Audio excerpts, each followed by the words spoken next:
सत्य कर्मणे धनेन सलामनुमलिता मुनि आलिका शावक शाविका चतुर्संग घाते कर्मनाशनाय अक्वाया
महाराज के पुत्र तेजे भविष्य शांति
श्री शांतिनाथ शांतिकराचा पाठनाटनाय सर्व सुला मृत्यू विनाशनाय सर्व प्रेत उदर विनाशनाय श्री श्यामळ नाम विनाशनाय ओम ह्राम ह्रीम हर असे अवस्था आचार्य श्री सिद्धांत ठाकूर आचार्य श्री सभापती ठाकूर महाराज समस्त सत्यान भारत माताजी शांति धारा देखने वाले करने वाले सब समाज शांति देखने वाले करने वाले सब शांति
महानुभाव,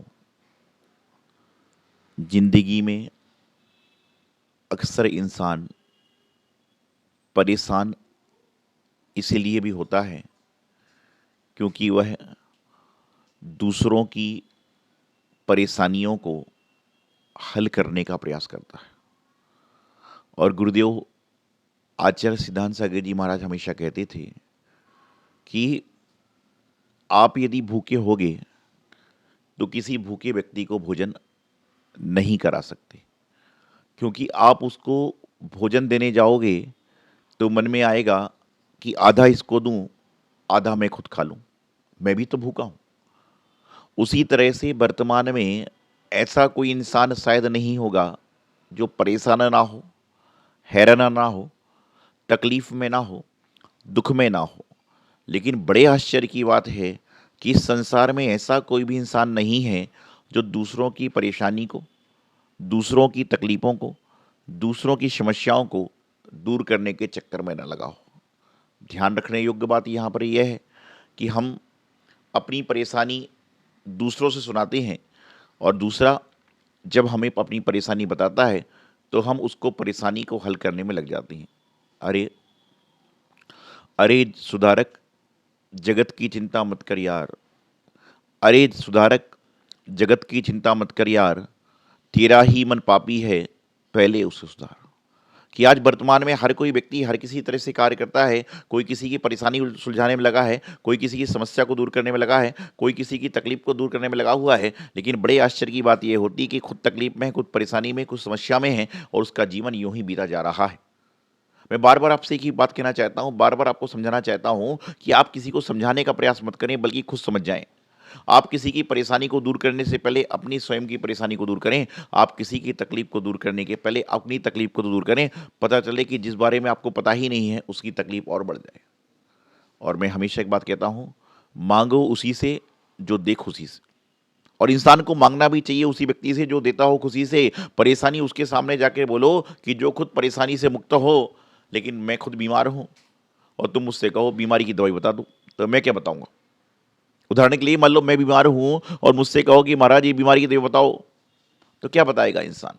वर्तमान में यही हो रहा है, वर्तमान में यही चल रहा है, वर्तमान में यही शंका आशंका दुनिया में घेरे हुए है। और इस कारण से कई लोगों के बनते काम बिगड़ जाया करते हैं। कई लोगों के जीवन में समस्याओं का प्रादुर्भाव हो जाया करता है।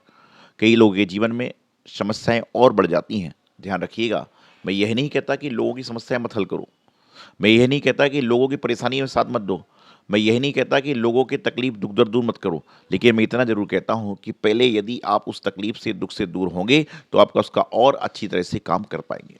लेकिन आज इंसान की स्थिति है, घर का झगड़ा सुलझता नहीं, घर का झगड़ा सुलझता नहीं, पड़ोसी के झगड़े में टांग अड़ा रहे हो। अरे भाई पहले तुम अपना घर का झगड़ा तो सुधार लो।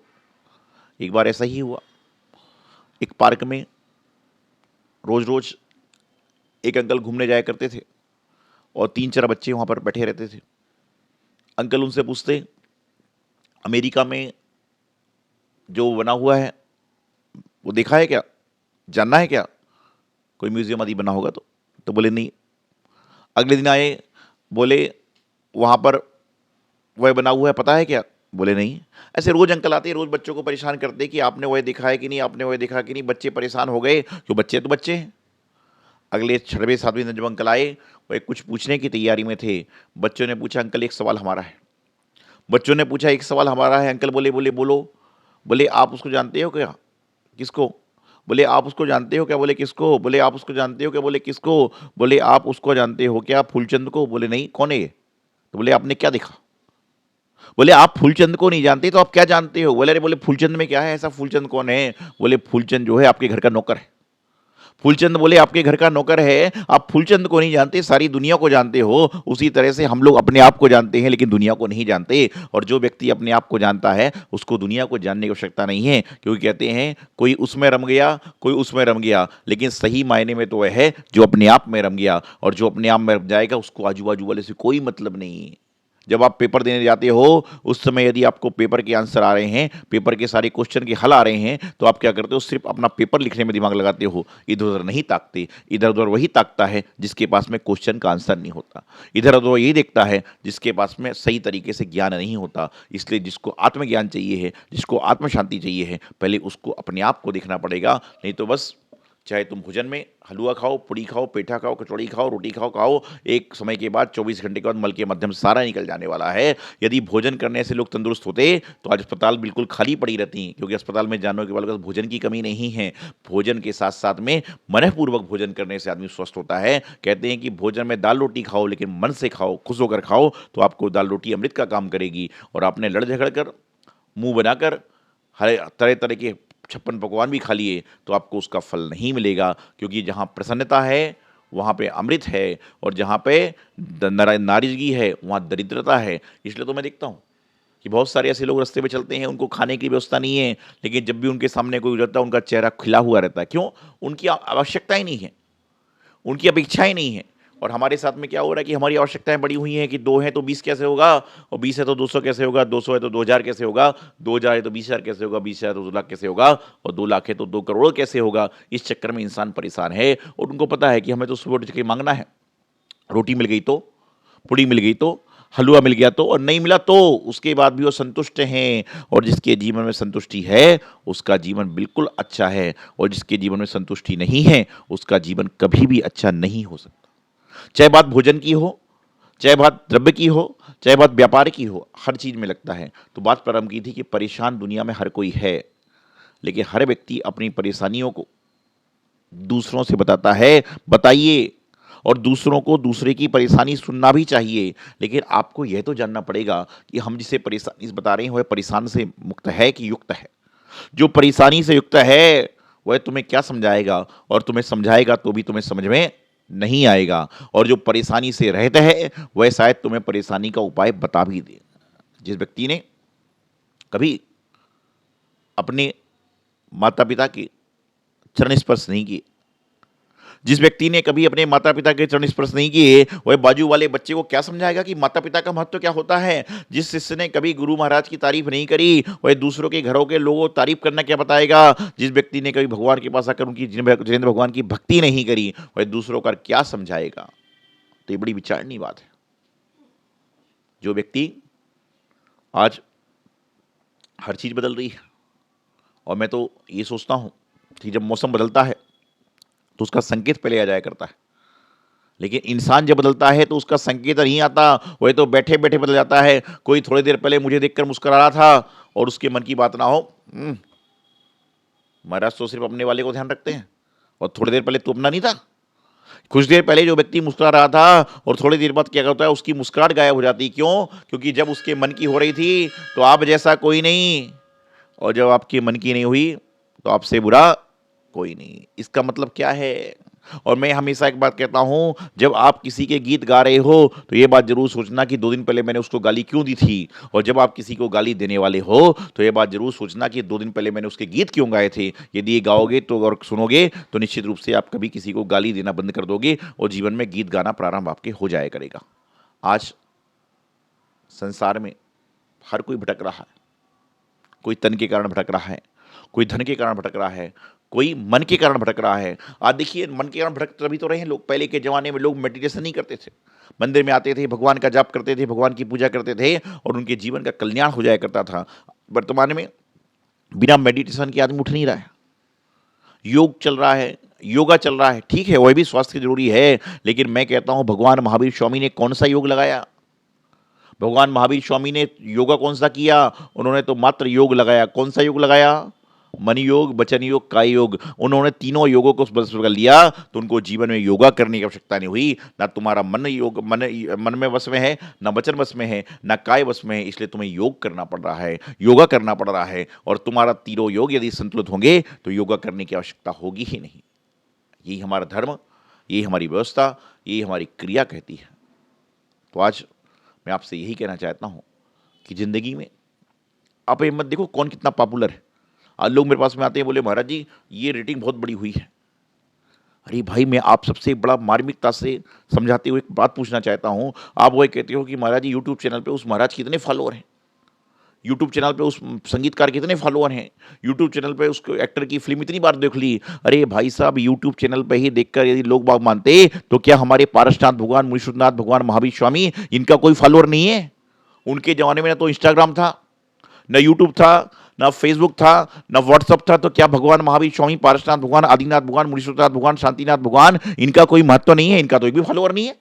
और आज बड़ी आश्चर्य की बात है कि लोग सौभाग्य सागर जी के नाम का चैनल खोलते हैं, लोग सिद्धांत सागर जी के नाम का चैनल खोलते हैं, लोग फलाने महाराज जी के नाम का यूट्यूब, फेसबुक बना लेते हैं, इंस्टाग्राम बना लेते हैं, लेकिन भगवान महावीर स्वामी के नाम से, भगवान पारसनाथ भगवान के नाम से, भगवान मुनीश्वरनाथ भगवान के नाम से कौन बना रहा है? उनको लाइक करने वाले नहीं, इसलिए क्या लोग उनको पसंद नहीं करते थे? उनके ऊपर लाइक करने वाले नहीं, कमेंट्स मारने वाले नहीं है, इसका मतलब भगवान महावीर स्वामी प्रसिद्ध नहीं हुए?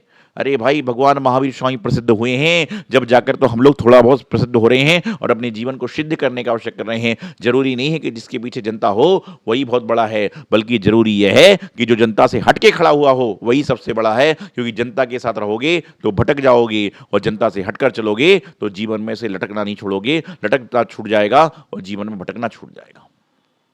फॉलोअर कितने हैं यह महत्वपूर्ण नहीं है।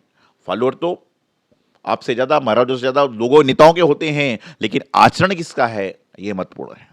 कितने लोग आपके बटन का, आपके कमेंट्स को लाइक कर रहे हैं वो महत्वपूर्ण नहीं है, बल्कि कितने लोग आपके कमेंट्स को जीवन में उतारकर अपने जीवन को लाइक कर रहे हैं, अपने जीवन को अच्छा बना रहे हैं, ये सबसे बड़ा महत्वपूर्ण कार्य है। तो फॉलोअर कितने हो कोई महत्वपूर्ण नहीं है, लेकिन फॉलोअर होने के बाद उसको जीवन में कितने लोग उछाल रहे हैं ये महत्वपूर्ण है। एक एक लाख लोग ठेंगा लगा लेते हैं, लेकिन उन लाख लोगों से पूछो कि जो महाराज ने बात की पता है क्या?